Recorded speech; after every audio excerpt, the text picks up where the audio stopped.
في صالون للحلاقة بولاية نيويورك يقف أنتوني مانسينلي الرجل المخضرم مبهرا زبائنه بقصات الشعر. الرجل الذي بلغ منذ أسابيع قليلة 105 أعوام بدأ عمله في هذا المجال منذ أن كان في عمر 12، وعند سؤاله عن خططه في عيد ميلاده أجابنا ضاحكا أنه سيأتي للعمل. ويبدو أن الرجل المسن لا يزال يتمتع بذاكرة جيدة وبنظر ثاقب، لكن الذي يميزه الابتسامة الدائمة على وجهه. ويتابع ابن أنتوني البالغ من العمر 79 عاما والده وهو يمارس حرفته.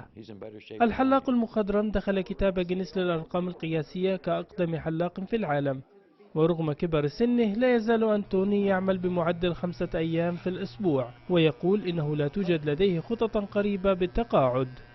I cut it last night. How is it? Beautiful. That's it.